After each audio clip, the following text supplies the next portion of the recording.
করোনার সময়টা আমরা তো সবাই জানি, এরকমও ঘটনা ঘটছে যে বাবা মা অসুস্থ মারা গেছে, তাদেরকে পর্যন্ত মানুষ ধরার সাহস পাইতো না। রিল্যাক্সে বসার একটা স্পেস থাকবে, একটা বই পড়ার জন্য একটা ছোট একটা লাইব্রেরি থাকবে, মিউজিকের জন্য একটা ছোট মিউজিকের ব্যবস্থা থাকবে।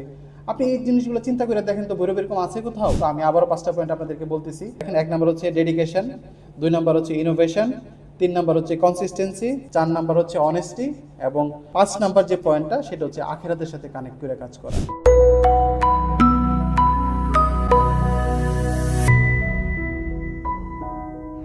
আসসালামু আলাইকুম, আমি ডাক্তার AZM ফরহাদ।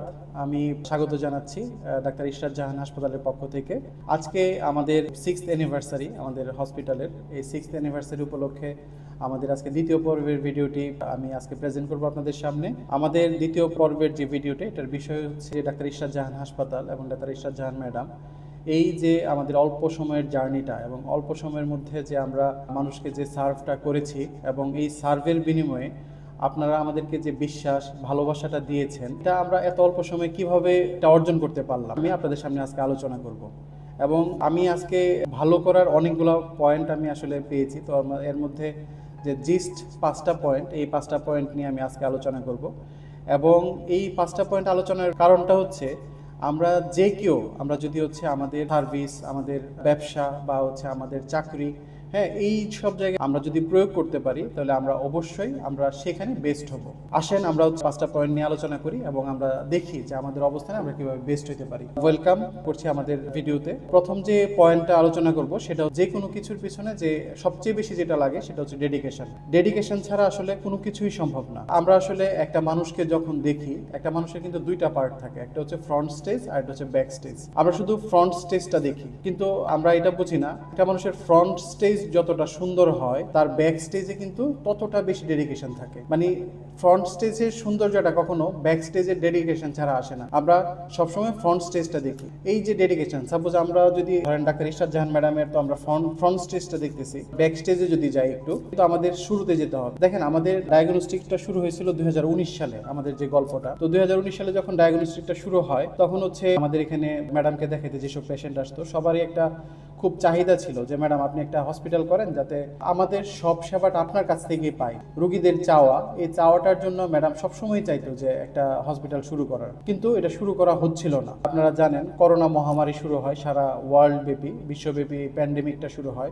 শুরু হওয়ার পরে মানুষ কিন্তু ঠিকভাবে চিকিৎসা পাচ্ছিল না। মানুষ হচ্ছে এরকম একটা হয়তো যে ডেলিভারির রোগী হাসপাতাল ঘুরতেছে কিন্তু সে কোথাও ডেলিভারিটা করাতে পারতেছে না। দেখা গেছে ঢাকাতেও গিয়ে এরকম হইতো। ম্যাডাম চিন্তা করলো যে এই রোগীগুলোকে যদি আমি হেল্প করতে চাই, একমাত্র রাস্তা হচ্ছে হসপিটাল শুরু করা। এবং ঠিক করোনার সময় চিন্তা করলো যে আমি যেভাবেই হোক আমি হচ্ছে হসপিটাল শুরু করব, এবং যেই চিন্তা সেই কাজ। এবং তখন হচ্ছে আমরা কাগজপত্র নিয়ে দৌড়াদৌড়ি শুরু করলাম। আমরা যেখানেই কাগজপত্র ব্যাপারে কথা বলতাম তারা আমাদেরকে পাগল বলতো যে ম্যাডাম কি পাগল হয়ে গেছে? যেখানে করোনার জন্য হাসপাতাল বন্ধ হয়ে যাচ্ছে, লকডাউনের মধ্যে হাসপাতাল শুরু করবে। এখানে একটা জিনিস চিন্তা করেন, করোনার সময়টা আমরা তো সবাই জানি আসলে বেশি দিন আগের ঘটনা না। মানুষ আসলে মানে নিজের জীবনের বাইরে কোনো কিছু চিন্তা করতে পারতো না। ইভেন এরকমও ঘটনা ঘটছে যে বাবা মা অসুস্থ মারা গেছে, তাদেরকে পর্যন্ত মানুষ ধরার সাহস পাইতো না। এরকম একটা কঠিন অবস্থার মধ্যে দিয়ে মানুষ পার করছে। সেই সময় ম্যাডাম মানুষের কথা চিন্তা করে, তার রোগীদের কথা চিন্তা করে, ডেলিভারি রোগীদের কথা চিন্তা করে ম্যাডাম হচ্ছে এই হাসপাতালটা শুরু করে।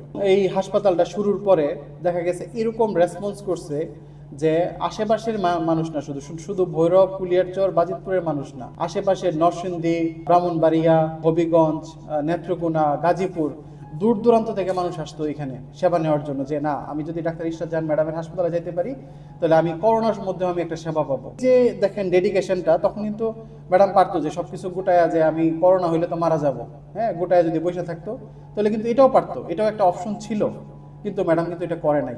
যখন হচ্ছে ভৈরবে কেউ ছিল না, গাড়ির কোনো ডাক্তার ছিল না, ম্যাডাম কিন্তু একা মানে পুরোটা জিনিস ট্যাকেল দিছে, মানে জীবনের মায়া ত্যাগ করে।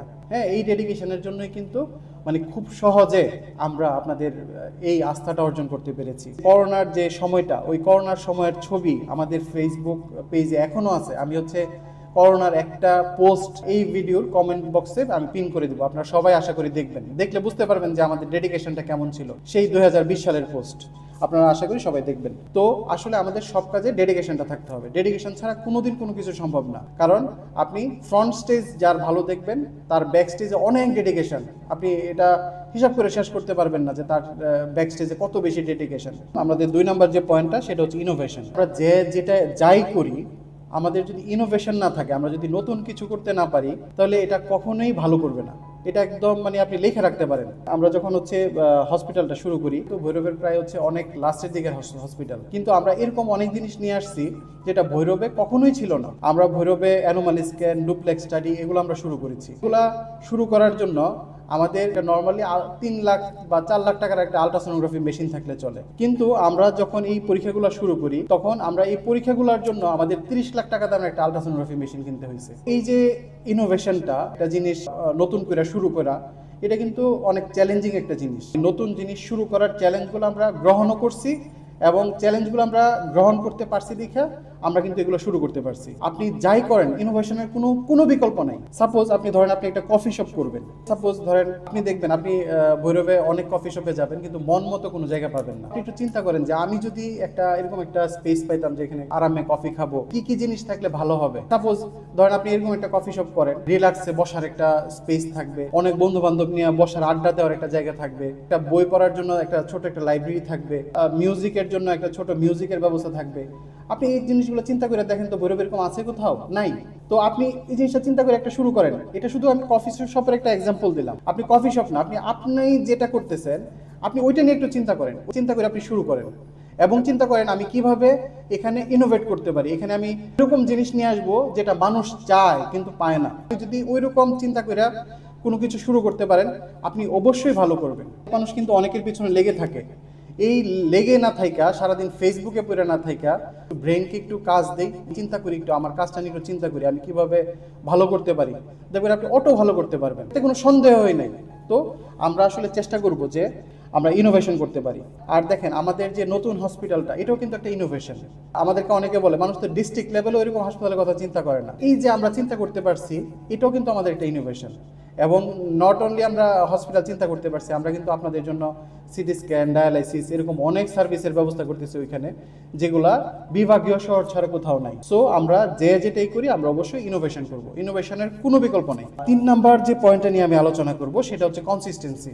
আপনাদেরকে যেটা বলছিলাম যে আমাদের করোনার সময় আমাদের হসপিটালটা শুরু হয়, করোনার সময় আমরা যেই ভাবে আমাদের সার্ভিসটা শুরু করেছিলাম, আমরা কিন্তু কন্টিনিউয়াস ইনোভেশনের মাধ্যমে আমরা সার্ভিসটাকে শুধু উন্নতি করেছি, মানে ইমপ্রুভ করতে করতে করতে করতে আমরা এখন অনেক ভালো একটা অবস্থানে আছি। এই যে ধারাবাহিকতাটা, এই ধারাবাহিকতাটা কিন্তু আমাদের এখনো বজায় আছে। সেবার মানটা বজায় রাখা, ভালো রাখা, এটাই কিন্তু কনসিস্টেন্সি। আমাদের মানে শুরুর দিকেও রাত 3টার সময় একটা রোগী আসলে যেরকম সেবা পাইতো, এখন যদি আসে তার চেয়ে ভালো সেবা পায়। এই যে কনসিস্টেন্টলি আমরা এই সেবাটা দিচ্ছি, এই সেবাটা কনসিস্টেন্টলি দেওয়ার জন্য আমাদের যেটা হয়েছে যে একটা গ্রামের একদম প্রত্যন্ত অঞ্চল, গ্রামের মানুষ যেখানে একটা রিক্সা যায় না বা একটা যায় না, গাড়ি যায় না, ওই মানুষটাও জানে আমি যদি রাতে অসুস্থ হই, আমার শ্বাসকষ্ট হয় বা যে কোনো অসুবিধা হয়, আমি যদি ডাক্তার ইশরাত জাহান হাসপাতালে যাইতে পারি, আমি ওইখানে গিয়ে একটা ভালো সেবা পাবো।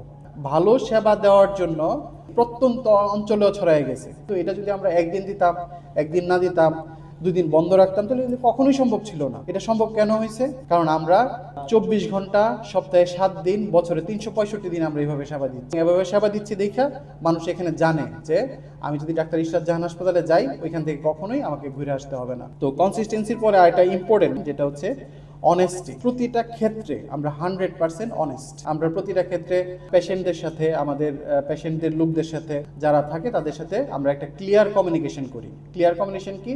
একদম স্পষ্ট ধারণা দেওয়া হয় যে আপনি যদি ভর্তি হন, আপনার এই অপারেশনে এত টাকা লাগবে, আপনার এই অপারেশনে এত টাকা লাগবে, আপনার এটাতে এত, এটাতে এত, একদম টু দা পয়েন্ট একটা মার্ক করে বুঝিয়ে দেওয়া হয় যে আপনার এন্ট্রি থেকে বের হওয়া পর্যন্ত আপনার এত টাকা খরচ হবে। এতে করে কিন্তু রোগীরা অনেক খুশি হয় যখন দেখে না আসলেই আমরা তাদেরকে যে কথা দিচ্ছি ওই কথাটা আমরা রাখতেছি, তখন তারা অনেক খুশি হয়। আমাদের প্রতিটা জায়গায় কোনো হাতের লেখা রিসিপ্ট নাই। হাতে লেখা রিসিপ্ট থাকলে হয় কি, একটু কনফিউশন থাকে, এটা কত লিখছে, এটা কি 220 টাকা লিখছে না 440 টাকা লিখছে না 820 টাকা লিখছে, এটা একটা কনফিউশন থাকে। কম্পিউটারে কম্পোজ করে দিলে যেটা কি কোনো কনফিউশন থাকে না। না, এবং আমাদের সব জায়গায় লেখা থাকে যে রিসিপ্ট ছাড়া যাতে কেউ টাকা পয়সার লেনদেন না করে। এই যে ক্লিয়ার কমিউনিকেশনটা, এতে করে কিন্তু হচ্ছে আমরা আরও সহজে আপনাদের আস্থাটা পাইছি যে আমাদের যেহেতু হচ্ছে সব কিছু একদম রোগীকে বোঝানো, টাকার লেনদেনটাও খুব ইজি, স্বচ্ছতার জন্য আমরা হচ্ছে মানুষ আমাদেরকে পছন্দ করে।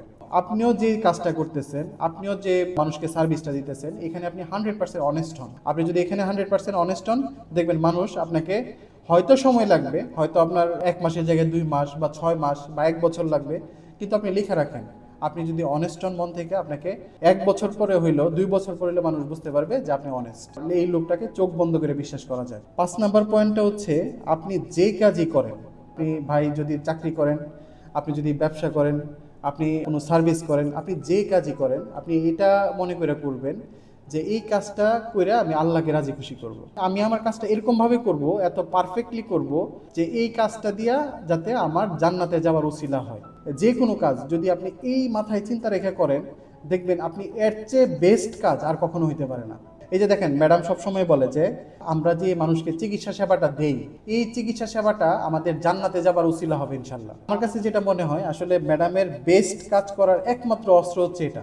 অপারেশনের সময় ম্যাডাম যখন একটা সিজার করে, তখন পেটের মধ্যে 10 থেকে 15 মিনিট সময় লাগে আরো দেখে আসে তার পেটে অন্য কোনো অসুবিধা আছে কিনা, ওভারের মধ্যে কোনো টিউমার আছে কিনা, অ্যাপেন্ডিক্সটা কেমন আছে বা অন্যান্য জায়গায় কোনো অসুবিধা আছে কিনা। ম্যাডাম একটা রোগীকে এক্সট্রা ভ্যালু দিচ্ছে, এটা কিন্তু রোগী জানে না বা রোগী বুঝেও না ম্যাডাম যে তাকে এই সময়টা এক্সট্রা দিচ্ছে, কিন্তু এটা কিন্তু আল্লাহ দেখতেছে যে করে, এটা কিন্তু ম্যাডাম আল্লাহকে রাজি খুশি করার জন্য করে। এবং ম্যাডাম সবসময় বলে যে এই যে আমরা তো অনেক কাজ করি, সব কাজের ভ্যালু তো মানুষ আসলে দেওয়া সম্ভব না। তারপর ধরেন অনেক খারাপ একটা রুগী আসলো, যে রুগীটা হয়তো আমরা এখানে না রাখলে রুগীটা মারা যাইতো, হ্যাঁ, তো ম্যাডামের চিকিৎসায় আল্লাহর রহমতে রুগীটা, অনেক রুগী আছে এরকম সুস্থ হয়। তো এই যে একটা রুগী ম্যাডামের চিকিৎসায় মারা যাওয়ার থেকে সুস্থ হইলো, এই প্রতিদানটা কি পৃথিবীর কোনো মানুষের দেওয়া সম্ভব? কখনোই সম্ভব না।